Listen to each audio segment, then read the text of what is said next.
마태복음 12장 6절로 13절 말씀 함께 봅니다. 마태복음 12장 6절로 13절 말씀. 내가 너희에게 이르노니 성전보다 더 큰 이가 여기 있느니라. 나는 자비를 원하고 제사를 원하지 아니하노라 하신 뜻을 너희가 알았더라면 무죄한 자를 정죄하지 아니하였으리라. 인자는 안식일의 주인이라 하시니라. 거기에서 떠나 그들의 회당에 들어가시니 한쪽 손 마른 사람이 있는지라. 사람들이 예수를 고발하려 하여 물어 이르되 안식일에 병 고치는 것이 옳으니까? 예수께서 이르시되 너희 중에 어떤 사람이 양 한 마리가 있어 안식일에 구덩이에 빠졌으면 끌어내지 않겠느냐? 사람이 양보다 얼마나 더 귀하냐? 그러므로 안식일에 선을 행하는 것이 옳으니라 하시고 이에 그 사람에게 이르시되 손을 내밀라 하시니 그가 내밀매 다른 손과 같이 회복하여 성하더라. 각성의 은혜 마지막 시간이죠. 명절 끝날 곧 큰 날에 예수께서 서서 외쳐 이르시되 누구든지 목마르거든 내게로 와서 마시라. 나를 믿는 자는 성경에 이른 것 같이 그 배에서 생수의 강이 흘러나오리라. 오늘 시간에 각성의 은혜 마지막 시간, 더 큰 은혜가 여러분에게 있어질 줄로 믿습니다. 이번 한 주간은 각성의 은혜라는 테마로 계속 진행이 됐는데요. 첫 번째 시간 신앙 양심의 각성이라는 제목으로 은혜를 나눴죠. 신앙 양심의 각성은 모든 각성의 기본 전제입니다. 양심의 각성이 위대한 헌신과 봉사, 신앙과 사명의 시작입니다. 양심이 무감각한 사람은 결코 참되고 바른 삶을 살 수가 없습니다. 우리는 모든 죄와 상처를 씻는 권세인 예수 그리스도의 보혈을 의지해서 신앙 양심의 각성을 일으켜야 돼요. 화인 맞은 양심을 깨뜨리고 악한 양심을 버리고 착하고 청결한 양심을 소유해야 합니다. 두 번째 시간 영적 감각의 각성이라는 제목으로 은혜를 나눴어요. 영적 감각이 깨어나지 못하면 육신은 결코 선한 방향으로 나아갈 수 없습니다. 영혼은 우리 존재의 뿌리이며 하나님이 우리와 만나는 공간입니다. 하나님은 우리의 영으로 오시는 거예요. 영으로. 하나님은 영적 감각을 각성시키시고자 책망과 징계의 방법을 사용하실 때가 있고요. 또 영적 감각의 각성을 이루지 못하게 하는 것은 하나님을 경외하지 않는 교만이라 그랬죠.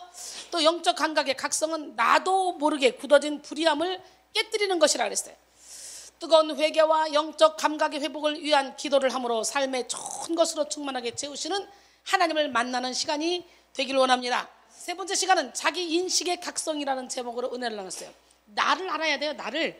너무도 많은 사람이 나를 몰라요. 따라합니다. 하나님이요, 나를 살피사 내 마음을 아시며 나를 시험하사 내 뜻을 아옵소서. 내게 무슨 악한 행위가 있나 보시고 나를 영원한 길로 인도하소서. 할렐루야.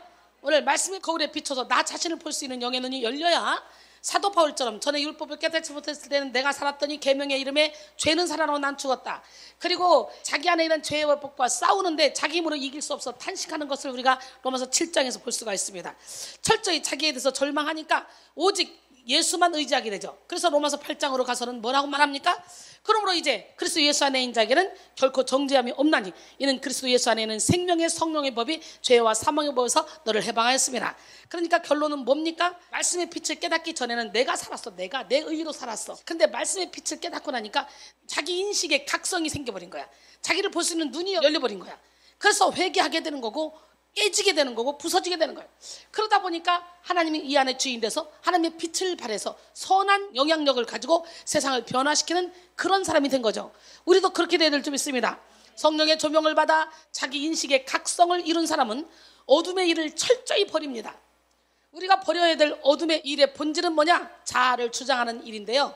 나라는 자기 우상을 철저히 물리쳐야 된다 그랬어요. 근데 나라는 우상을 물리치기 위해서는 내 유익을 구하는 우상을 물리쳐야 되고 내 뜻을 고집하는 우상을 물리쳐야 되고 내 자존심을 내세우는 우상을 물리쳐야 되죠. 제가 날마다 하는 얘기가 뭡니까? 영국 격언의 자존심은 악마의 화원에 피는 꽃이다. 칼바르트는 자존심은 원죄의 뿌리다. 그리고 저는 자존심은 마귀의 통로다 라고 말했어요. 그러니까 오늘 시간에 백해무익한 자존심을 십자가에 못 박고 주님이 주시는 자존감을 갖기를 원합니다. 또한 나아가 빛의 자녀들처럼 행해야 된다 그랬어요. 우리는 세상 가운데 착함과 의로움과 진실함의 열매를 통해 예수님의 빛을 발해서 세상의 어둠을 책망하고 세상을 변화시키는 축복의 통로가 되어야 된다 그랬어요. 네 번째 시간 영적 권능의 각성이라는 제목으로 은혜를 나눴는데요. 하늘과 땅의 모든 권세를 내게 주셨으니 그러므로 너희는 나가서 복음을 전하라고 우리 주님이 그랬죠. 하늘과 땅의 모든 권세를 하나님께로부터 받은 주님이 우리에게도 동일한 은혜를 주시고 세상에 나가서 복음을 전하라는 거죠. 그러니까 이 권세가 각성이 일어나야 돼. 나는 보통 사람이 아니다. 나는 왕같은 제사장이다. 나는 거룩한 하나님의 나라다. 나는 하나님의 소유된 백성이다. 나는 하나님의 선전물이다. 나는 하나님의 동역자다. 이런 각성이 일어나야 돼. 영적인 밤이 깊으면 깊을수록 새벽을 깨우는 영적 각성 운동자들이 일어났습니다. 영적 각성 운동자들이 시대를 깨울 수 있었던 이유는 영적 권능을 받았기 때문에 그래요. 그런데 우리가 영적 권능을 받지 못하게 하는 대적들이 있죠. 뭡니까? 먼저 영적 매너리즘입니다. 이야, 엘리야도 대단한 능력을 했지만 매너리즘에 빠져버리잖아요. 아합왕의 부인 이세벨이 너도 저들처럼 될 거다. 그러니까 그 얘기 듣고 죽을까봐 주랭란 치고 광야로 도망가잖아. 그래서 로뎀나무 그늘 안에서 죽기를 청하잖아요. 그리고 또 영적 교만입니다.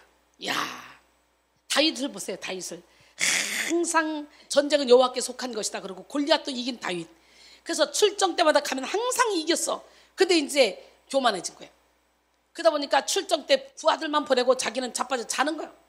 그러다 하루 종일 침대에 뒹굴다가 오후에 딱 내려와 보니까 밧세바가 보이는 거예요.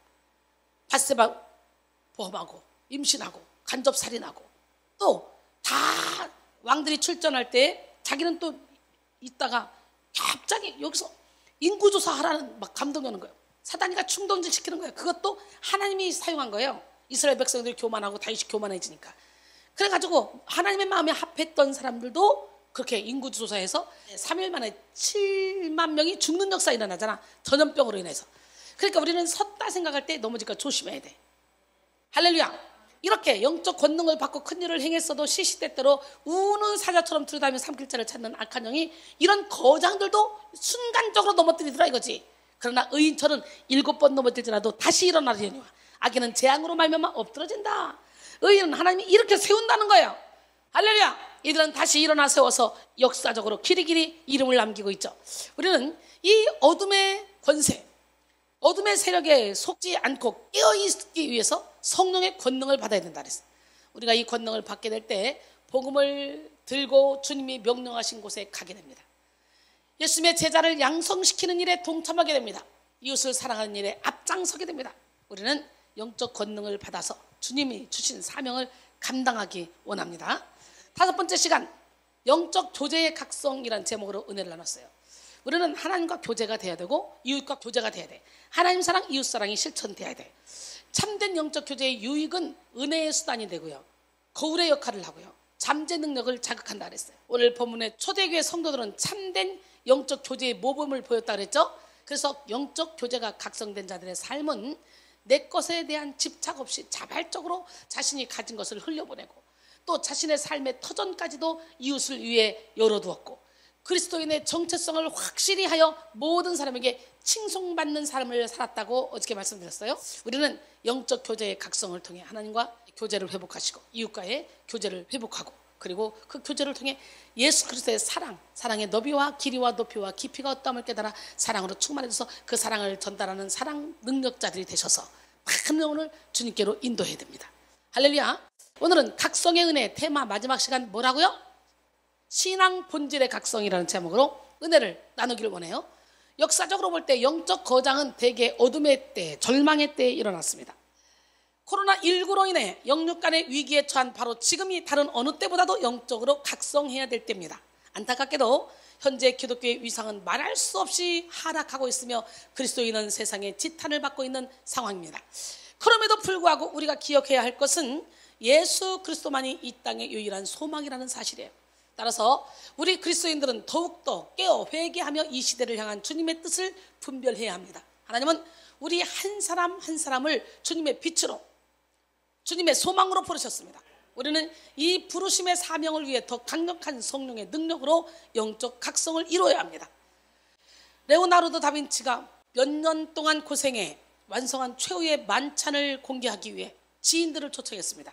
드디어 천이 벗겨지고 작품이 모순을 드러냈습니다. 순간 사람들의 입에서는 탄성이 흘러나왔습니다. 한 친구가 상기된 표정으로 말했습니다. 정말 대단한 작품이군. 예수의 손에 들린 저 광채나는 유리잔을 보시오. 야, 진짜 대단하지 않습니까? 그때 레오나르도 다빈치가 놀랬습니다. 그래서 붓을 들어서 유리잔 부분을 확 뭉개버렸어요. 사람들이 막 이쁘다고 감탄하고 있는데 깜짝 놀란 사람들이 뻥 하고 쳐다봤어요. 아니 이렇게 아름다운 이 유리잔을 왜 지워버립니까? 그랬더니 다빈치가 말합니다. 이 작품은 실패한 것입니다. 나는 여러분의 시선이 예수님의 얼굴에 집중되기를 원했습니다. 그런데 유리잔에 여러분의 시선이 모아졌으니 이것은 제 의도를 벗어난 것이죠. 그는 유리잔이 예수의 표정을 가리지 않도록 다시 그림을 그려 완성시켰습니다. 안개꽃은 장미꽃을 잘 받쳐주라고 했지, 안개꽃이 대장되겠다고 장미꽃을 밀어내면 안 돼요. 안 이뻐요. 2인자는 1인자를 잘 받쳐주는 게 사명이에요. 유리잔이 더 아름다우면 어떻게 되겠어요? 예수님이 돋보여야 되는데. 그래서 결혼식장에 가는데 뭐 동생이, 언니가 더 예쁜 드레스를 입고 신부보다 더 예쁘게 화장하고 더 예쁘게 딱 하시면 그 예의가 아니에요. 누가 신부인지를 몰라. 그런 신부를 죽이는 거예요. 그래서 결혼식장 갈 때는 어떻게 돼요? 최대로 신부가 뽀대나도록. 그 나머지는 웬만하면 신부처럼은 하지 말아야지. 이쁘게는 해야 되지만. 많은 그리스도인들이 예수의 손에 들린 광채나는 유리잔을 추구하며 이 유리잔에 환호합니다. 그러니까 목사님이 아무리 좋아도 예수님보다 목사님이 더 돋보이면 안 돼요. 목사님을 좋아하는 이유는 예수님을 만나기 위함이고 예수님께 가까이 가기 위함이야. 근데 오늘날 목사님을 우상 삼는 사람들이 많아. 예수님은 핑계쳐버리고. 왜? 예수님은 안 보이고 목사님은 보이니까. 그러면 안 돼요. 하나님 중심으로, 예수님 중심으로, 즉 본질이 아닌 것들에 집중하며 집착한다는 것이죠. 우리는 유리잔이 아닌 예수님의 얼굴에 집중해야 돼. 아멘. 예수를 잃어버린 신앙, 본질을 잃어버린 신앙은 무기력하고 무능력하며 무가치할 뿐입니다. 우리는 신앙의 본질을 회복해야 돼요. 본질만 회복하면 모든 것이 회복됩니다. 16세기 중세 가톨릭이 본질을 잃고 타락의 길을 걷고 있을 그때에 하나님은 마틴 루터를 통해 영적 각성을 일으키셨습니다. 그는 영적으로 로마 가톨릭의 부패와 잘못된 교양의 권위에 항거하여 그 교리를 논박하고 성서의 최고 권위와 그리스도에 대한 오직 믿음, 또 하나님의 전적인 은혜를 통한 구원을 강조했습니다. 루터의 주장은 5가지로 함축할 수가 있는데요. 오직 성경, 오직 믿음, 오직 은혜, 오직 그리스도, 오직 하나님께 영광입니다. 이것이 바로 우리가 각성해야 할 신앙의 본질입니다. 하나씩 나눠보겠습니다. 오직 성경. 당시 가톨릭은 성경 말씀 그 자체보다 전통과 권위 제도를 더 중시했습니다. 마치 예수님이 당시 서기관과 바리새인들이 자신들이 만든 전통으로 하나님의 계명을 범했던 것과 같은 거예요. 마태복음 15장 3절에 대답하여 이르시되 너희는 어찌하여 너희의 전통으로 하나님의 계명을 범하느냐 그랬어요. 따라서 루터는 오직 성경으로 돌아가자고 외쳤습니다. 오직 성경은 성경만이 인간의 구원과 삶의 모든 문제에 대한 유일하고 완전한 기준임을 강조한 것입니다. 디모데후서 3장 16절로 17절 모든 성경은 하나님의 감동으로 된 것으로 교훈과 책망과 바르게 함과 의로 교육하기에 유익하니 이는 하나님의 사람으로 온전하게 하며 모든 선한 일을 행할 능력을 갖추게 함이라. 할렐루야. 성경은 사람의 말이 아닌 성령의 감동으로 기록된 하나님의 말씀이기 때문에 그 말씀이 선포되는 곳에 기적과 치유와 변화의 역사가 나타나는 거예요. 여기가 바로 기적의 현장, 변화의 현장, 치유의 현장이잖아요. 할렐루야. 히브리서 4장 12절로 13절 하나님의 말씀은 살아있고 활력이 있어 좌연할 수 없던 것보다도 예리하여 혼과 영과 및 관절과 골수를 찔러 쪼기까지 하며 또 마음의 생각과 뜻을 판단하나니 지으신 것이 하나도 그 앞에 나타나지 않음이 없고 우리의 결산을 받으시리에 눈앞에 만물이 벌거벗은 것 같이 드러나느니라 그랬어요. 오늘 말씀이 여러분의 영혼 깊숙한 곳까지 비춰질 수 있도록 마음을 활짝 열기를 원합니다. 시편 19편 7절로 8절 여호와의 율법은 완전하여 영혼을 소성시키며 여호와의 증거는 확실하여 우둔한 자를 지혜롭게 하며 여호와의 교훈은 정직하여 마음을 기쁘게 하고 여호와의 계명은 순결하여 눈을 밝게 하시도다. 할렐루야. 16세기 당시에는 라틴어로 기록된 성경을 오직 신부들만 소유하고 있었어요. 평신도에게 있어서 성경은 구경하기도 어려운 것이었죠. 따라서 성도들은 신부들의 입술을 통해 나오는 말만이 진리라고 믿을 수밖에 없었어요. 그런데 당시 사제들은 부패하고 타락하고 타성에 젖어서 주님 재림 때 천사들의 나팔 길이는 어느 정도 될까? 바늘 끝에는 천사 몇 명이 설 수 있을까? 파리가 성당에 있는 성수 거룩한 물에 빠지면 파리가 성화될 것인가? 아니면 성수가 더럽혀질 것인가? 라는 말도 안 되는 탁상 공론만 하고 있을 때였습니다. 이러한 상황 속에 마틴 루터가 처음으로 한 일이 뭡니까? 성경을 독일어로 쉽게 번역한 일이죠. 그때부터 성경이 온 독일인과 유럽 전역으로 번져나가기 시작했습니다. 그리고 이를 통해 로마 가톨릭이 얼마나 잘못되었는지 알게 된 많은 사람들이 종교개혁 운동에 참여하게 되죠. 더 거슬러 올라가 사실상의 종교개혁의 효시라고 할 수 있는 존 위클리프는 1382년 라틴어 불가타 성경을 영어로 번역하여 많은 사람들이 읽도록 했는데요. 그는 성경을 영어로 번역했다는 죄목으로 죽은 지 31년이 지나 1415년 무덤이 파헤쳐져서 뼈를 태우는 무관 참시를 당했어요. 기가 막히죠.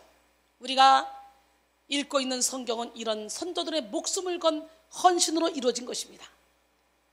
그러기에 우리는 말씀을 알아야 되는데 말씀을 문자적으로만 알지 말고 성령의 감동으로 기록된 말씀이기 때문에 성령의 충만함을 받고 그리고 성령께서 말씀을 조명해 달라고 기도하면서 우리는 말씀을 봐야 될 줄 믿습니다.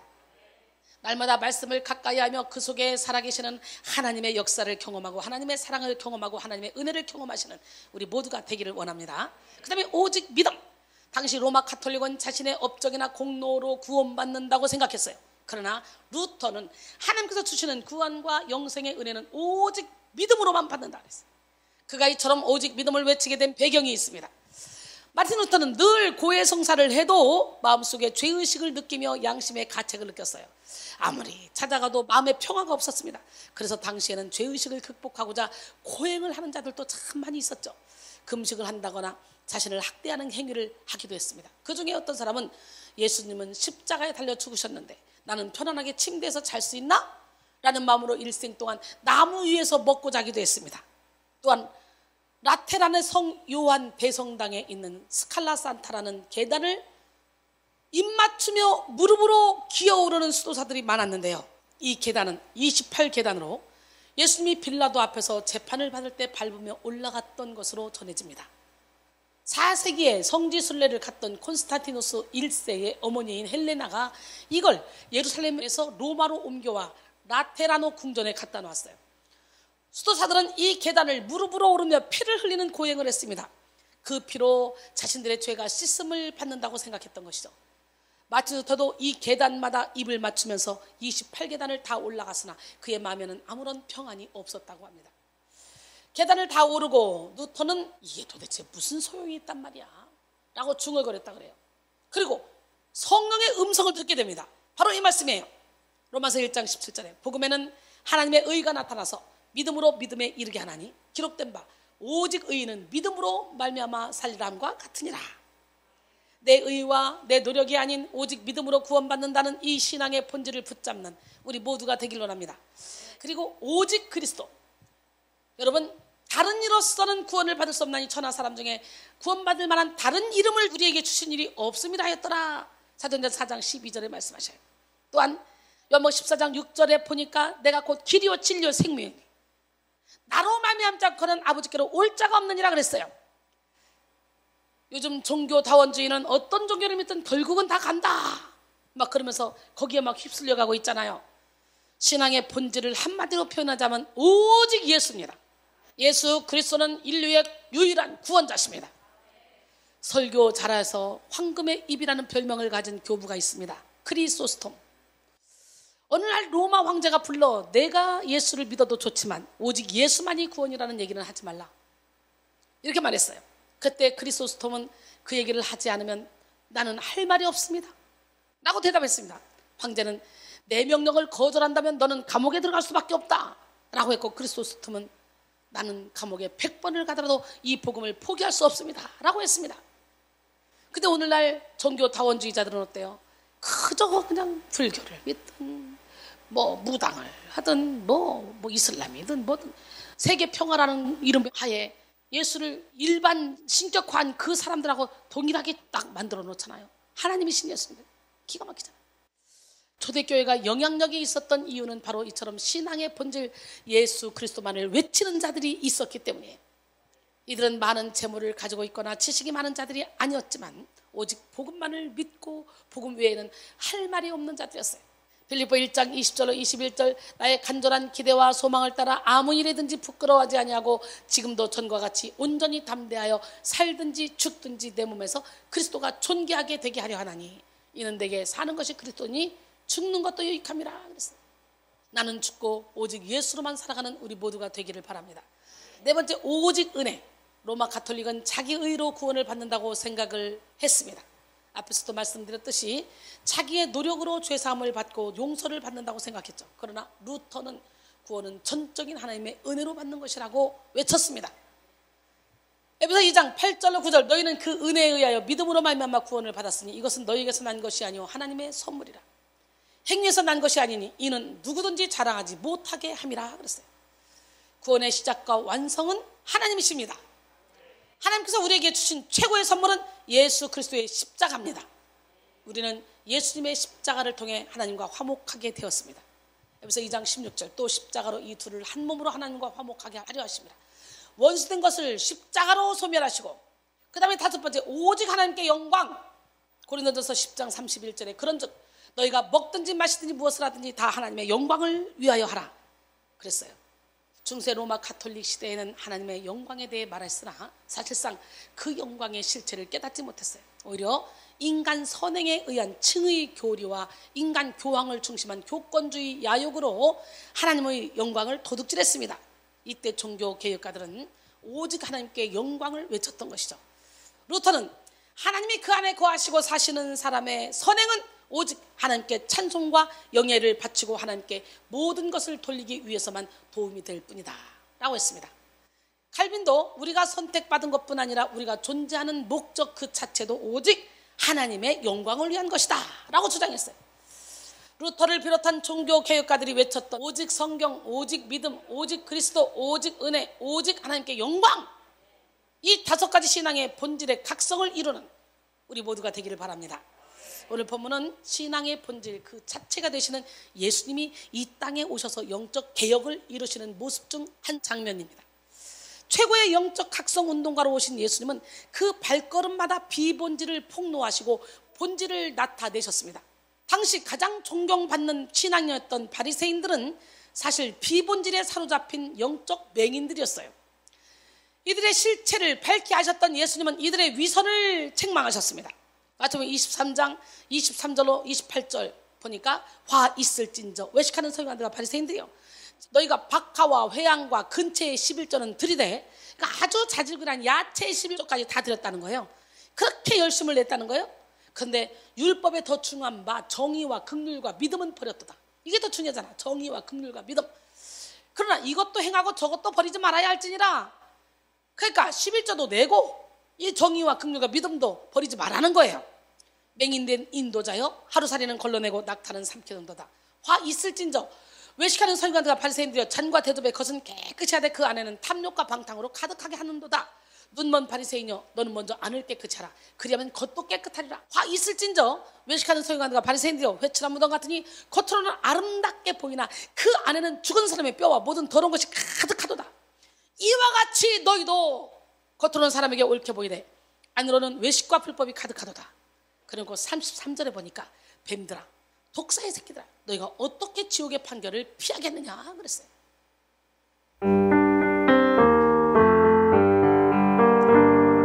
잔과 대접의 것은 깨끗이 하되 눈먼 바리새인처럼 그 안에는 탐욕과 방탕으로 가득한 내 영혼이여, 겉으로는 눈먼 바리새인처럼 회칠한 무덤 같이 옳게 보이지만 안으로는 외식이 가득한 내 영혼이여, 너희는 먼저 안을 깨끗이 하라. 너희는 먼저 안을 깨끗이 하라. 말씀하신 주님의 명령대로 살기 원하네. 긍휼이 풍성한 내 주님이여, 사랑이 풍성한 내 주님이여, 내 안에 거하여 주인이 되어 예수답게 하옵소서. 내 안에 거하여 깨끗게 하사 열매 맺게 하옵소서. 내 안에 거하여 주인이 되어 예수답게 하옵소서. 내 안에 거하여 깨끗게 하사 열매 맺게 하옵소서. 매일매일 이 찬양을 부르면서 여러분 겉과 속이 같은 사람이 되기를 원합니다. 본질을 잃어버린 바리새인들의 특징을 한번 알아보겠습니다. 첫 번째, 자기 의에 도취되어 하나님의 의를 잃어버린 사람들이에요. 누구보다도 율법을 철저히 지켰던 바리새인들은 겉으로 보기에 아주 경건하고 거룩해 보였습니다. 그러나 예수님의 눈에 그들의 속사람은 죽은 사람의 뼈와 모든 더러운 것이 가득할 뿐이었어요. 이들은 자기의 힘과 노력으로 율법을 지키고자 노력하며 이러한 노력 자체를 의로 여겼습니다. 그러나 아담의 범죄 이후 예수님이 오시기 전까지 인간은 결코 율법을 완성시킬 수 없는 전적 타락의 존재였습니다. 로마서 3장 10절로 12절 기록된 바 의인만이 하나도 없으며 깨닫는 자도 없고 하나님을 찾는 자도 없고 다 치우쳐 함께 무익하게 되고 선을 행하는 자는 없나니 하나도 없도다 그랬어요. 그러나 바리새인들은 영적 착각에 빠져서 자신들의 행위로서 스스로 의로운 자라고 여겼습니다. 실제로 이 시대의 교회 안에도 이런 영적 착각에 빠진 사람들이 많이 있죠. 이들은 율법의 행함을 강조하는 율법주의 신앙인들입니다. 이들은 끊임없이 자신들의 행위로서 하나님께 인정받으려 합니다. 물론 이 자체가 나쁜 것은 아니에요. 그만큼 하나님을 향한 큰 사랑과 열정을 가진 자들이 또 이런 율법주의의 신앙을 갖기도 하죠. 그러나 사실 복음은 철저히 내 힘과 내 의를 깨뜨리는 자리에 능력으로 역사합니다. 신앙의 본질은 나란 존재 자체가 죽어지고 내 안에 예수가 사는 거예요. 갈라디아서 2장 20절에 내가 그리스도와 함께 십자가에 못 박혔나니 그런즉 이제는 내가 사는 것이 아니요 오직 내 안에 그리스도께서 사시는 것이다. 이제 내가 육체 가운데 사는 것은 나를 사랑하사 나를 위하여 자기 자신을 버리신 하나님의 아들을 믿는 믿음 안에 사는 것이라. 할렐루야. 철저히 나는 죽고 예수로 사는 여러분 되기를 원합니다. 그런데 사탄은 아주 교묘하게 주님 앞에 신실하게 나아가고자 하는 성도들을 미혹하여 율법에 묶이게 만듭니다. 하나님을 향해 열심을 내되 내 의로 앞서가게 만들어서 하나님의 뜻을 거스르게 만들죠. 또 하나님을 향한 그 모든 헌신을 내 공로로 쌓게 하여 모든 상급을 빼앗습니다. 또한 주를 위해 충성하면서도 평안과 기쁨과 자유를 누리지 못하게 만들죠. 성령의 능력으로 하는 헌신에는 반드시 기쁨의 열매, 평강의 열매가 맺힙니다. 성령의 능력에 의해 열심을 내는 성도의 초점은 늘 하나님을 향해 있습니다. 그러나 자기 의로 열심을 내는 성도의 초점은 다른 성도들에게 있죠. 왜 저 사람은 나처럼 이렇게 못하지? 왜 저 사람은 저렇게 이상하게 하는 거지? 자신보다 열정적이지 못한 사람, 자신보다 좀 못한다고 생각하는 사람, 이런 성도를 함부로 판단하고 자신보다 더 뜨거운 열정을 가진 사람을 보면 질투하고 시기합니다. 야고보서 3장 14절로 16절 그러나 너희 마음속에 독한 시기와 다툼이 있으면 자랑하지 말라. 진리를 거슬러 거짓말하지 말라. 이러한 지혜는 위로부터 내려온 것이 아니오 땅의 것이요 정욕의 것이요 귀신의 것이니 시기와 다툼이 있는 곳에는 혼란과 모든 악한 일이 있음이라 그랬어요. 이 시간 자기 의에 도취되어 하나님의 의를 잃어버린 바리새인과 같은 여러분의 모습을 철저히 회개하시기 바랍니다. 로마서 10장 3절로 4절 하나님의 의를 버리고 자기 의를 세우려고 힘써 하나님의 의에 복종하지 아니하였느니라. 그리스도는 모든 믿는 자에게 의를 이루기 위하여 율법의 마침이 되시니라 그랬어요. 우리의 시선, 우리의 초점은 오직 예수 그리스도 한 분께만 맞춰져야 돼. 오직 예수 그리스도만이 철저히 무능하고 죄인된 우리의 유일한 힘과 의로움이 되십니다. 빌립보 4장 13절에 내게 능력 주신 자 안에서 내가 모든 것을 할 수 있느니라. 할렐루야. 그러기에 여러분 우리는 사도 바울처럼 내가 세상이 되어 세상이 나를 대해 십자가에 못 박혀야 돼요. 갈라디아서 6장 14절에 그러나 내게는 우리 주 예수 그리스도의 십자가 외에 결코 자랑할 것이 없으니 그리스도로 말미암아 세상이 나를 대하여 십자가에 못 박히고 내가 또한 세상을 대하여 그러하니라. 여러분 저는 세상을 대하여 세상이 나를 대하여 십자가에 못 박힌 지가 오래됐어요.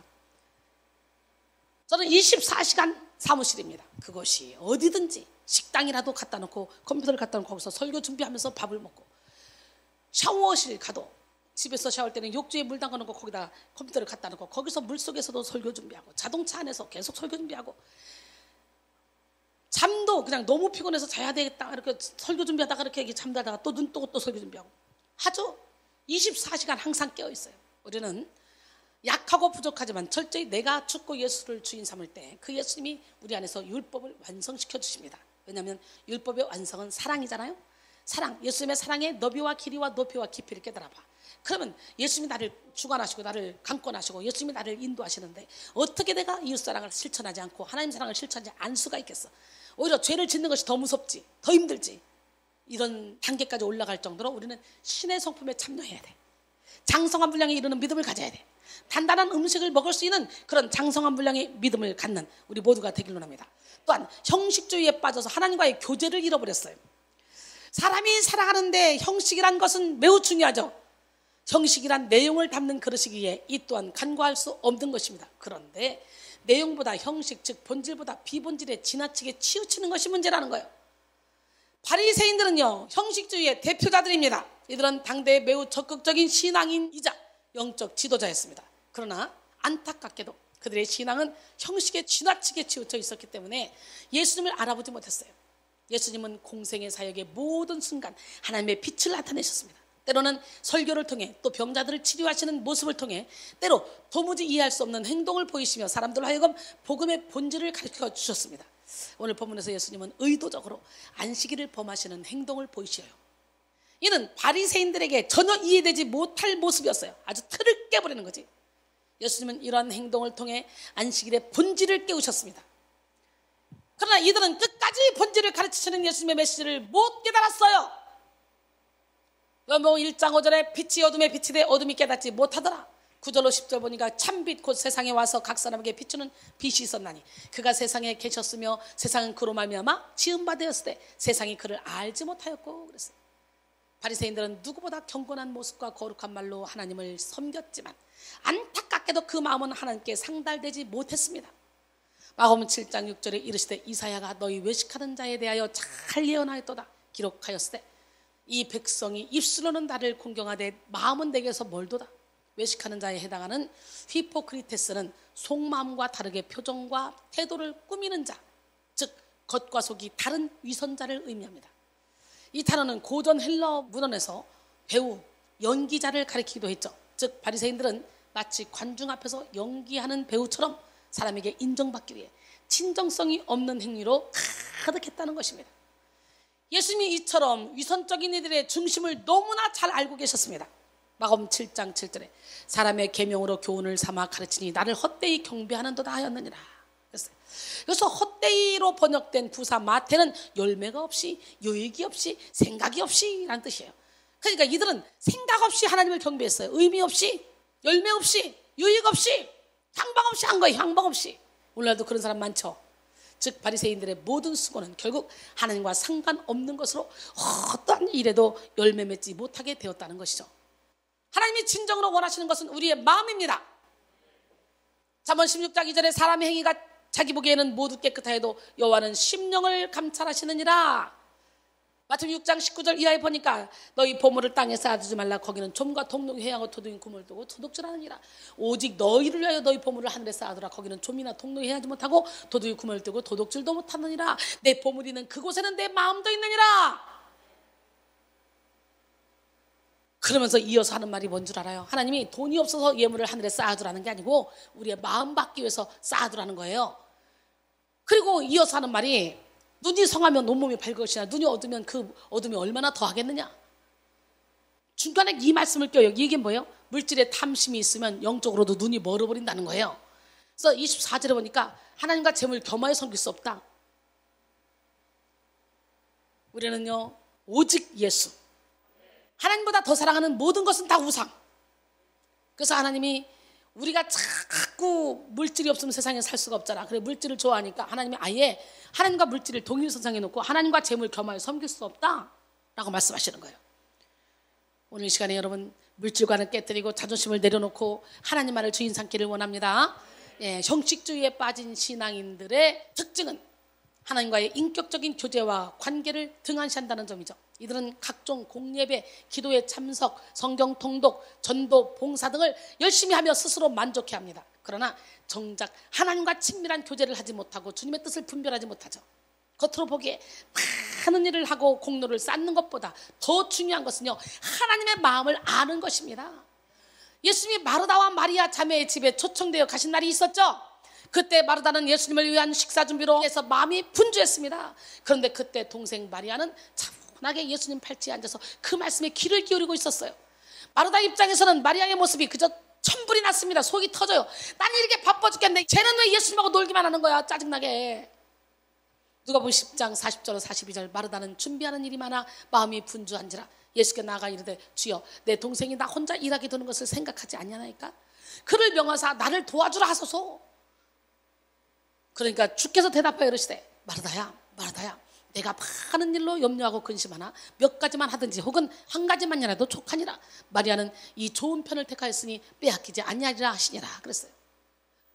예수님의 발치에 앉아 예수님의 말씀을 들었던 마리아는 죽음을 앞둔 예수님의 마음을 알아서 예수님의 발에 향료를 부었고 예수님의 장례를 준비하게 됐죠. 그리고 예수님의 복음이 전파되는 곳에는 이 여인도 함께 기억되리라고 이렇게 말씀하셨어요.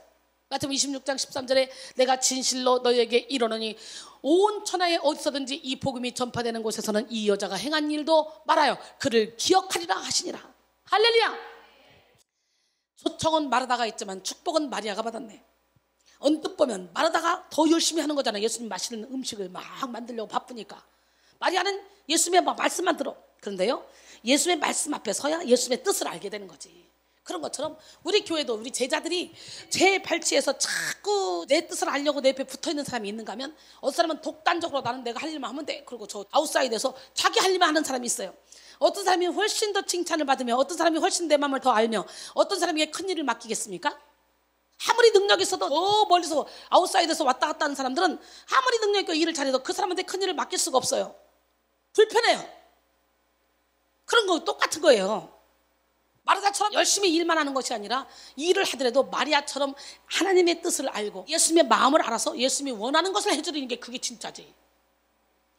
토마스 왓슨은 위선은 성결을 위장하는 것이며 위선자 또는 무대 연기자는 도덕가보다 한술 더 종교의 의상으로 몸치장을 하고 있다. 그는 경건의 형식은 자처하지만 능력은 부인한다. 위선자는 아름다운 외관을 가진 집 같지만 모든 방 안은 어둡다. 그는 아름답게 금박을 입힌 썩은 기둥이며 그는 신앙 고백의 가면 밑에 자기의 전염성의 상처를 감춘다. 위선자는 얼굴을 화장하는 것은 반대하지만 거룩을 꾸미는 화장을 한다. 그는 겉으로 선하기 때문에 정말로 악할 수 있다. 위선자는 그의 눈을 하늘나라에 못 박아놓고 있는 것 같으나 그의 마음은 불순한 유격으로 가득 차 있다 라고 말합니다.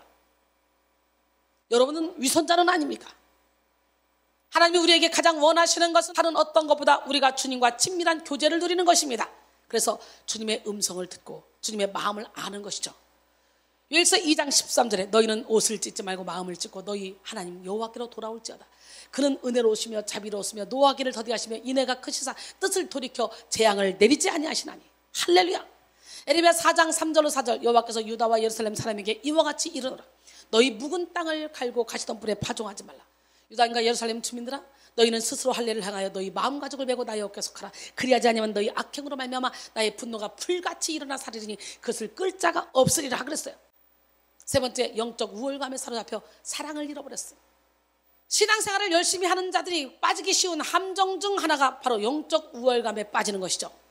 우월감은 뒤떨어지는 사람보다 자신이 훨씬 앞서간다는 생각을 하는 자기의식입니다.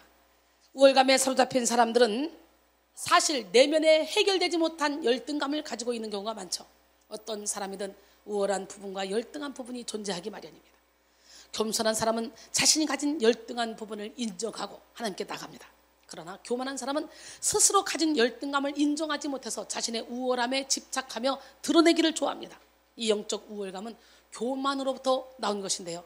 제가 자주 말씀드리지만 영적으로 열리기 시작하면 가장 먼저 찾아오는 것이 바로 교만 손님이라고 했죠.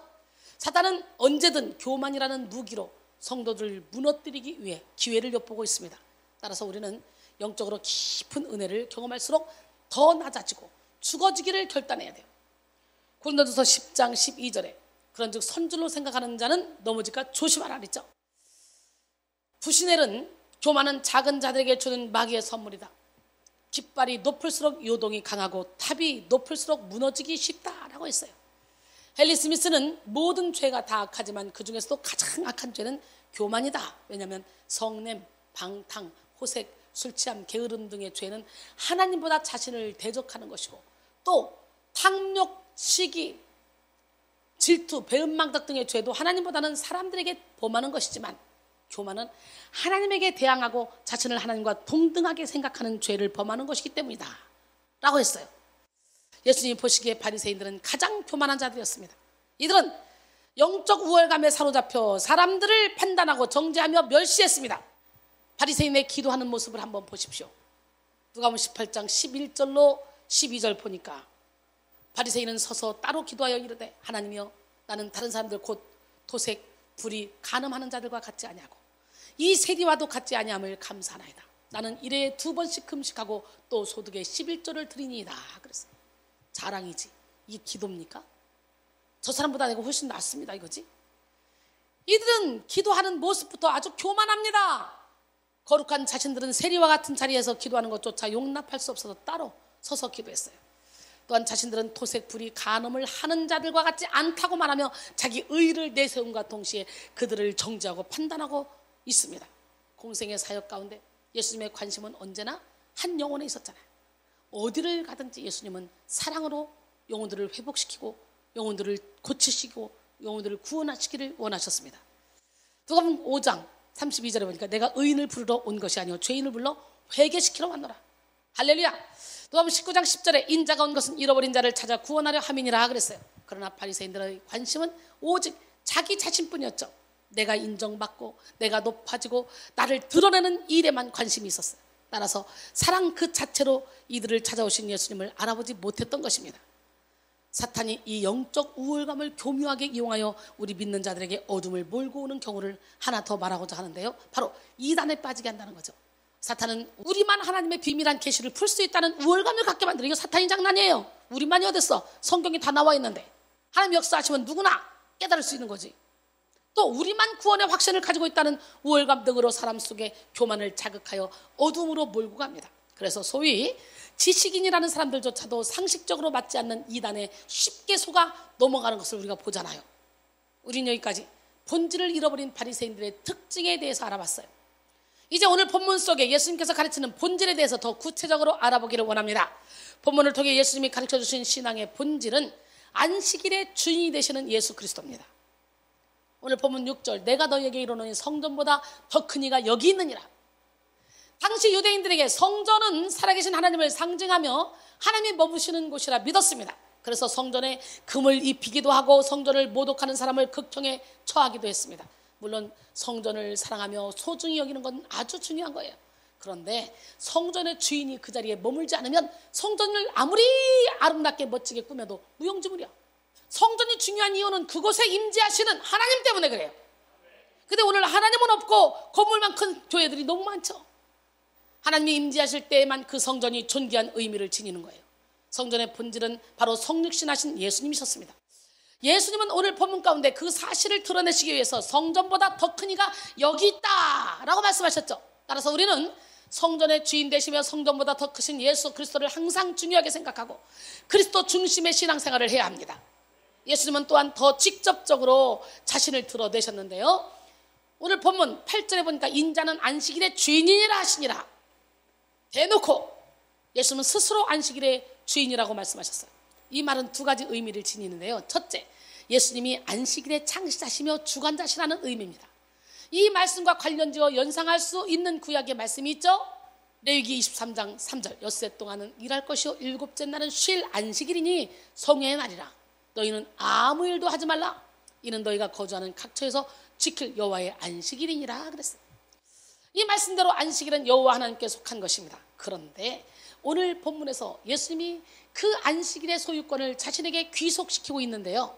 이는 예수님이 곧 안식일에 대한 소유권을 주장할 수 있는 하나님이라는 사실을 암시하는 것입니다. 바리새인들은 예수님이 안식일을 범한다고 정죄했습니다. 그러나 사실 예수님은 안식일을 만드신 분이기 때문에 결코 정죄당하실 분이 아니었죠. 둘째, 예수님만이 진정한 안식을 주시는 분이라는 의미입니다. 인간은 타고난 죄악으로 인해 결코 안식을 누릴 수 없어요. 그러나 예수님은 십자가를 통해 참된 안식의 길을 열어주셨습니다. 우리가 진정으로 예수님을 믿고 우리 마음의 주인으로 예수님을 모실 때에 참된 영혼의 안식을 누릴 수 있어요. 그래서 예수님을 주인 삼아봐요. 그러면 거친 풍랑이도 깊은 바다처럼 영혼이 잠잠합니다. 이 코로나 기간 동안에 여러 가지 어려움이 많은데도 불구하고 우리 백성교회, 우리 영혼의 선교센터 사랑하는 성도님들은 온라인으로라도 예배를 드리면서 영혼을 잘 지키고 이 가운데서 행복을 누리고 있지 않습니까? 또한 진정한 안식 되시는 예수 그리스도를 사모할 때 우리 안에 있는 궁극적 갈증을 해결받을 수 있습니다. 맥스 루케이도는 그의 책 목마름에서 영혼의 탈진 상태에서 비롯되는 수많은 문제를 다루며 다음과 같이 말했습니다. 목마름은 이를 악물고 참아야 할 갈증이 아니라 채워줘야 할 갈증이며 내면에서 무언가가 고갈되기 시작한 증거로 보라. 물이 몸에 들어와 필요한 것으로 흘러들어가듯이 예수님도 같은 방식으로 우리에게 역사하신다라고 했어요. 요한복음 7장 37절 38절 명절 끝날 곧 큰 날에 예수께서 서서 외쳐 이르시되 누구든지 목마르거든 내게로 와서 마시라. 나를 믿는 자는 성경의 이름과 같이 그 배에서 생수의 강이 흘러나오리라 하시니. 당시 유대인들은 정치적 메시아를 기다렸습니다. 그들은 하나님께서 보내주시는 메시아가 로마로부터 이들을 독립시켜 다윗과 솔로몬 시대의 번영을 이룰 것을 기대했습니다. 지극히 육적인 관점으로 하나님의 약속을 해석했던 것이죠. 이러한 모습은 오늘날의 신앙인들에게도 찾아볼 수가 있죠. 예수님을 통해 내가 행복하고 내 진로가 열리며 내 가정이 잘 되기를 원하며 신앙생활을 하는 자들, 즉 기복신앙을 가진 자들의 모습이죠. 물론 예수님이 우리 육신의 삶에도 개입하시어 보호하시고 축복해 주십니다. 그러나 궁극적인 예수님의 관심과 목적은 영적 안식에 있습니다. 예수님은 유대인들이 원했던 정치적 메시아로 오신 것이 아니라 이들 영혼의 본질적 죄의 문제를 해결하여 영혼의 참된 안식을 주시기 위해 오셨던 것입니다. 따라서 예수님은 피본질에 사로잡힌 유대인들을 향해 인자는 안식일의 주인이다 라고 말씀하시며 참된 안식을 선포하고 계십니다. 이처럼 공생의 사역 가운데 예수님의 모든 말과 행동 하나하나에는 놀라운 개혁의 메시지가 담겨 있었습니다. 이 시간 여러분의 영의 눈이 활짝 열려서 예수님께서 우리에게 주시고자 하는 영적인 본질의 메시지를 깨닫게 되기를 원합니다. 두 번째, 예수님이 가르쳐주신 신앙의 본질은 제사보다 자비를 원하시는 예수 그리스도입니다. 기독교 신앙의 본질, 기독교 신앙의 결론은 한마디로 사랑입니다. 예수님은 한마디로 사랑입니다. 성경 66권을 단 두 글자로 표현한다면 시작! 사랑입니다. 예수님은 오늘 본문 가운데 우리가 붙들어야 될 가장 중요한 본질을 말씀하십니다. 본문 7절에 나는 자비를 원하고 제사를 원하지 아니하노라 하신 뜻을 너희가 알았더라면 무죄한 자를 정죄하지 아니하였으리라 그랬어요. 여기서 자비로 번역된 엘레오스는 불쌍한 자와 고통받는 자를 향하여 그들을 구제하고자 원하는 호의나 친절을 의미합니다. 즉 이러한 마음은 근본적으로 사랑으로부터 나오는 것이죠. 하나님은 하나님에 대한 진실한 사랑, 또 이웃에 대한 사랑과 긍휼의 마음이 없는 제사를 기뻐하지 않으십니다. 하나님은 사랑이십니다. 또한 예수님 역시 사랑 그 본체가 되시죠. 따라서 하나님이 안식일을 창조하셨던 이유 역시 이스라엘을 사랑하는 마음 때문이었어요. 400년 동안 종살이를 하며 안식을 누리지 못했던 이스라엘로 하여금 그 무거운 짐을 덜어주기 위한 방편으로 하루를 쉬게 하는 규례를 주신 것이 안식일 규례였습니다. 그러나 이들은 이 안식일을 허락하신 하나님의 본심, 그 사랑을 깨닫지 못했어요. 그리고 율법에도 없는 안식일 금지 사항을 397가지나 만들어서 자유를 구속하고 피곤하게 만들었어요. 이는 하나님의 원래 의도에서 크게 빗나간 모습이었어요. 예수님은 이제 회당에 들어가셔서 본격적으로 영적 본질에 대해 가르치셨습니다. 오늘 본문 마태복음 12장 9절로 10절 거기에서 떠나 그들의 회당에 들어가시니 한쪽 손 마른 사람이 있는지라 사람들이 예수를 고발하려 하여 물어 이르되 안식일에 병 고치는 것이 옳으니까? 우리는 이 말씀에서 어떻게든 예수를 고소하기 위해 함정을 파놓는 그들의 교활함을 볼 수가 있어요. 옳으니까에 해당하는 XST는 법적으로 합당합니까? 합당하지 않습니까? 라는 의미인데요. 이는 예수님이 옳지 않다는 사실을 강조하는 표현입니다. 당시 유대인들은 안식일에 생명의 위협을 받는 병자의 응급치료를 제외한 일반적인 병의 치료는 노동으로 여겨서 불법으로 규정했습니다. 예수님은 본질을 모르고 안식일에 사람의 병을 고치는 것이 불법이라고 규정한 바리새인들을 깨우치기 위해 양 한 마리의 예를 드시죠. 본문 11절로 12절 예수께서 이르시되 너희 중에 어떤 사람이 양 한 마리가 있어 안식일에 구덩이에 빠졌으면 끌어내지 않겠느냐? 사람이 양보다 얼마나 더 귀하냐? 그러므로 안식일에 선을 행하는 것이 옳으니라 그랬어요. 예수님이 이처럼 안식일에 선을 행해야 하는 근거를 제시했죠. 그리고 양의 생명의 귀중성보다 더 큰 사람의 가치를 말씀하시므로 예수를 고발하려는 바리새인들의 입을 막아버리셨어요. 그리고 신적인 권위를 가지고 그 자리에서 손마른 자를 당당하게 치료하셨습니다. 13절 이에 그 사람에게 이르시되 손을 내밀라 하시니 그가 내밀매 다른 손과 같이 회복되어 성하더라. 이처럼 예수님은 안식일에 적극적으로 선을 행하심으로 안식일의 진정한 의미를 가르쳐 주셨습니다. 그 메시지의 본질은 사람 중심, 영혼 중심이었습니다. 요한복음 5장 5절로 10절 거기 38배 된 병자가 있더라. 예수께서 그 누운 것을 보시고 병이 벌써 오래된 줄 아시고 이르시되 내가 낫고자 하느냐? 병자가 대답하되 주여 물이 움직일 때 나를 못에 넣어주는 사람이 없어 내가 가는 동안에 다른 사람이 먼저 내려가나이다. 예수께서 이르시되 일어나 내 자리를 들고 걸어가라 하시니 그 사람이 곧 나아서 자리를 들고 걸어가니라. 이날은 안식일이니 유대인들이 병 나은 사람에게 이르되 안식일인데 내가 자리를 들고 가는 것이 옳지 아니하니라 그랬어요. 마가복음 2장 27절에 보니까 또 이르시되 안식일이 사람을 위하여 있는 것이요 사람이 안식일을 위하여 있는 것이 아니니 라고 했어요. 오늘 본문은 예수님과 바리새인들의 안식일에 대한 논쟁으로 이루어졌는데요, 결국 이 논쟁에서 예수님께서 말씀하시고자 하는 가장 큰 교훈은 구원에 대한 메시지입니다. 표면적으로는 안식일의 규례를 지키느냐 지키지 않느냐 하는 문제였지만 결국 예수님은 이 논쟁 가운데 손마른 자를 구원하여 자유케 했어요. 우리가 붙잡아야 될 본질이 바로 이것입니다. 바로 영혼 사랑 그리고 결과로 나타나는 영혼 구원입니다. 예수님이 공생애 가운데 선포하신 메시지의 핵심이 사랑입니다. 즉 하나님 사랑, 이웃 사랑이죠. 사실 이것은 이미 모세의 율법을 통해 선포된 메시지입니다. 예수님은 이미 모세와 선지자가 가르친 율법 정신을 사랑의 새 계명으로 제시한 거예요.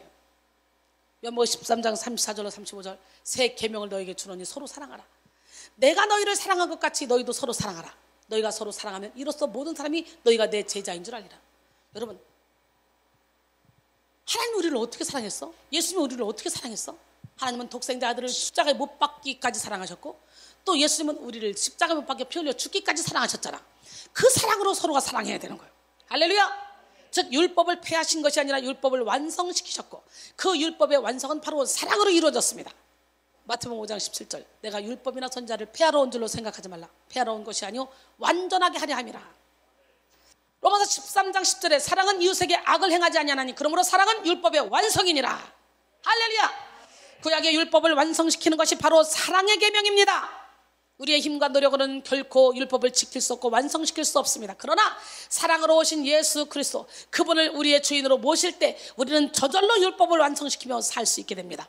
성령으로 말미암은 사랑의 능력은 심지어 원수까지도 품고 사랑할 수 있게 만듭니다.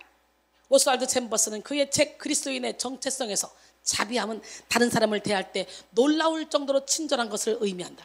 물론 하나님의 진리를 가르칠 때는 조금의 양보도 없이 완벽하며 철저해야 한다. 다른 사람들은 그들 안에 성령이 계신 흔적마저 없을 정도로 거칠고 매정하며 차갑다. 하나님의 말씀은 좌우의 낯선 검보다 예리해야 하지만 우리가 사람을 대할 때는 자비함으로 대할 수 있어야 한다라고 했습니다. 요한복음 8장 7절로 11절 보면요, 간음하다 붙잡혀 있는 여인을요 바리새인들이 예수님께 데려와요. 그러면서 말합니다. 뭐라고 말하냐? 모세 율법에는 이런 사람을 돌로 쳐 죽이라 했는데 당신은 어떻게 할 겁니까? 그러고 물어요. 그렇게 물으니까 예수님이 뭐라 그래요? 조용히 땅에 뭐라고 씁니다. 근데 또 물어요. 이에 일어나 이르시되 너희 중에 죄 없는 자가 먼저 돌로 치라 하시고 다시 몸을 굽혀 손가락을 땅에 대고 또 쓰십니다. 그랬더니요, 그들이 이 말씀을 듣고요 양심의 가책을 일으키니까 꼬랑지를 딱 내려놓고 얼굴이 벌개져가지고 슬금슬금 다 도망갑니다. 어른으로 시작하여 젊은이까지 하나씩 나가고 오직 예수와 그 가운데 섰는 여자만 남았어요. 예수께서 일어나사 여자 외에 아무것도 없는 것을 보시고 이르시되 여자여 너를 고발하던 자들이 어디 갔냐? 너를 정죄한 자가 없냐? 대답하되 주여 없나이다. 예수께서 이르시되 나도 너를 정죄하지 아니하노니 가서 다시는 죄를 범하지 말라 그랬어요. 사랑하는 성도 여러분, 지금은 신앙의 본질의 각성을 이룰 때입니다. 다시 말씀드리지만 본질만 회복되면 모든 것이 회복됩니다. 신앙의 본질을 한마디로 표현하자면 예수 그리스도입니다. 신앙의 본질의 각성이란 본질 대신 예수 그리스도와의 관계를 회복하는 거예요. 관계의 회복은 내 안의 주인을 바꿀 때 저절로 이루어집니다. 영성혁명이란 내 안의 주인이 바뀌는 혁명이에요. 최고의 영적 각성 운동가이신 예수님이 이루시고자 하는 개혁 역시 우리 안에 주인을 바꾸시는 개혁입니다. 예수님은 이 본질적 개혁을 위해 가장 처음으로 외치신 메시지가 이것이었어요. 마태복음 4장 17절. 이때부터 예수께서 비로소 전파하여 이르시되 회개하라 천국이 가까이 왔느니라 하시더라. 예수님은 천국 메시지를 선포하시며 앞서 회개를 촉구하십니다. 예수님이 우리에게 원하시는 것은 회개입니다. 존 웨슬리는 구원은 성경에서 회개라고 부르는 죄를 깨닫는 은혜에 의해서 진행된다라고 말합니다. 기독교는 회개로부터 시작됩니다. 사도행전 2장 37절에서 38절. 그들이 이 말을 듣고 마음에 찔려 베드로와 다른 사도들에게 물어 이르되 형제들아 우리가 어찌할꼬 하거늘 베드로가 이르되 너희가 회개하여 각각 예수 그리스도의 이름으로 세례를 받고 죄사함을 받아라. 그리하면 성령의 선물을 받으리니. 베드로의 설교를 듣고 마음이 요동친 유대인들은 자신이 어떻게 해야 하냐고 베드로와 다른 사도들에게 묻죠. 이때 베드로를 회개하라고 말합니다. 이처럼 복음은 회개를 기본 바탕으로 두고 시작합니다. 루터는 로마 가톨릭의 잘못을 낱낱이 적은 95개조 반박문에서 논제 1에서 뭐라고 말했냐. 우리들의 주님이시며 스승이신 예수 그리스도께서 회개하라고 말씀하셨는데 이겁니다. 이는 신자들의 삶 전체가 회개해야 하는 삶이라는 것을 말씀한 것이다 라고 했어요. 중세 가톨릭 교회는 회개하라는 예수님의 말씀을 고해성사하라고 고의적으로 오역을 했습니다. 뒤이어 루터는 논제 2에서 회개하라는 이 말씀이 고해성사 즉 사제에 의해 집도되는 고백과 속죄로서 이해서는 안 된다고 주장했습니다. 종교개혁의 첫걸음이었던 95개 반박문 첫글을 회개로 시작한 것이죠. 예수님이 말씀하시는 천국의 영적 의미는 하나님이 통치하시는 삶을 의미합니다. 죽어서 가는 천국도 중요하지만 그보다 먼저 우리 마음에 천국이 이루어져야 되는 거예요. 이를 위해 우리는 내가 주인 삼았던 모든 걸 내려놔. 그리고 회개해야 돼. 예수님을 주인으로 모셔야 돼요. 백성교회 영혼의 셈은 오직 본질을 추구하고 본질을 가르치며 본질을 증거하는 것입니다. 제가 날마다 다른 본문을 가지고 설교를 하는데요. 그러나 그 모든 설교의 주제는 단 하나, 나는 죽고 예수로 살자입니다. 사실 백성교회에서 이루어지는 영적인 치료나 혹 영성 훈련은 아주 단순합니다. 꾸준히 예배에 참석만 하면 돼요. 그러다 보면 나도 모르게 가랑비에 어쩐지 모르고 나도 모르게 싹이 나고 이삭이 나고 열매가 맺혀져 내가 변해 있는 나를 발견하게 돼. 옛날 같으면 이럴 때 화가 나 있었는데 화가 안 나네. 욕심을 부려야 되는데 욕심이 안 나네. 어머머 이기적이어야 되는데 이타적으로 바뀌었네. 어머 내가 너무 바뀌었어. 이렇게 바뀌는 거예요. 훈련이 따로 없어. 예배만 계속 드리면 돼. 이 예배 가운데 선포되는 말씀을 통해 하나님은 성도들의 내면에 영성 혁명을 일으키십니다. 눈에 보이지 않는 영적인 치료, 본질적인 치료에 집중하고 있죠. 상당히 많은 육체적 질병들이 영적인 것과 깊이 관련되어 있기 때문에 즉 예배 가운데 본인도 알지 못했던 깊은 죄의 문제들을 해결받고 저절로 육신의 질병도 치료되는 경우가 참 많이 있죠. 본질이 회복되면 범사가 회복됩니다. 또한 신앙 본질의 각성이 이루어지는 곳에는 반드시 성령의 열매, 변화의 열매, 사랑의 열매가 나타납니다. 영화 레미제라블 이야기입니다. 빵 한 조각을 훔치려다가 19년간 감옥에서 노역하고 가석방으로 풀려난 장발장은 세상에 대한 분노와 증오로 가득했습니다. 그래서 오갈 데 없는 그에게 잠자리와 먹을 것을 베풀어준 주교에게 감사하기는커녕 그의 은식기를 훔쳐 수도원에서 달아나죠. 장발장이 훔쳐갔는데 경찰에서 보니까 수도원거니까 갖고 왔어요. 그리고 확인하려고 왔는데 야 이것도 줬는데 왜 이건 안 가져갔어? 이렇게 된 거예요. 그러니까 장발장의 그 사랑에 확 뒤집어진 거지. 놀란 거지. 자기는 도둑질했는데 내가 줬잖아. 내가 이것도 줬는데 왜 이걸 안 가져갔어? 이 은촛대를 오히려 건네줍니다. 그는 자신에게 호의를 베푼 주교에게 물었습니다. 도대체 왜 저에게 이런 은혜를 베푸십니까? 그때 주교는 말하죠. 내가 이 은으로 자네의 영혼을 사네. 이 은으로 자네의 영혼을 사서 하나님께 되돌려 드릴 수만 있다면 아낌없이 드리네. 그러니 이제 그 절망과 증오에서 자유하게. 주교의 거듭된 사랑은 장발장의 지난 삶을 뉘우치게 했고 장발장은 그때부터 새로운 삶을 살게 됩니다. 장발장의 인생을 변화시킨 것은 경찰의 법 집행을 통해서가 아니에요. 주교를 통해 받게 된 하나님의 사랑이 그를 변화시켰어요. 사랑하는 성도 여러분, 이 시간 여러분 모두가 신앙 본질의 각성을 이루어 사랑의 열매, 영혼 구원의 열매를 나타내는 삶을 사시길 바랍니다. 우리는 이미 하나님의 가장 큰 사랑을 덧입은 자들이에요. 우리는 이제 사랑받은 자답게 우리의 이웃들에게 사랑을 베풀며 그 사랑으로 영혼들을 살리며 살아야 됩니다. 그것만이 우리가 붙들어야 될 본질입니다. 다시 한번 하나님이 원하시는 본질은 사랑이라는 사실을 명심하시기 바랍니다. 요한일서 3장 18절에 자녀들아 우리가 말과 혀로만 사랑하지 말고 행함과 진실함으로 하자 그랬어요. 오직 성령의 능력으로 신앙 본질의 각성을 이루어 진실한 사랑의 사람이 되는 우리 모두가 되기를 바랍니다. 결론적으로 오늘은 각성의 은혜, 마지막 시간 신앙 본질의 각성이라는 제목으로 함께 은혜를 받았습니다. 우리는 신앙의 본질을 회복해야 돼요. 초점을 잘 맞춰야 돼요. 본질만 회복하면 모든 것이 회복됩니다. 최고의 영적 각성 운동가로 이 땅에 오신 예수님은 그 발걸음마다 비본질을 폭로하시고 본질을 나타내셨습니다. 우리는 본질을 잃어버린 바리새인의 특징에 대해서 알아봤는데요. 자기 의에 도취되어 하나님의 의를 잃어버렸고, 형식주의에 빠져서 하나님과의 교제를 잃어버렸고, 영적 우월감에 사로잡혀서 사랑을 잃어버렸어요. 또한 본문을 통해 예수님이 가르쳐주신 신앙의 본질은 뭐냐? 안식일의 주인 되시는 예수 그리스도, 제사보다 자비를 원하시는 예수 그리스도입니다. 신앙 본질의 각성이란 바로 본질 대신 예수 그리스도와의 관계를 회복하는 것이라고 그랬죠. 우리는 철저히 내가 주인 되었던 삶을 회개하고 예수님을 주인 삼음으로 신앙 본질의 각성을 이루어야 돼요. 사랑하는 성도 여러분, 이 시간 여러분 모두가 신앙 본질의 각성을 이루어 사랑의 열매, 영혼 구원의 열매를 나타내어 많은 영혼을 주께로 인도하는 축복의 통로가 되기를 주님의 이름으로 축원합니다. 할렐루야. 예, 내가 주인 삼은 모든 거 내려놓고 함께 찬양합니다.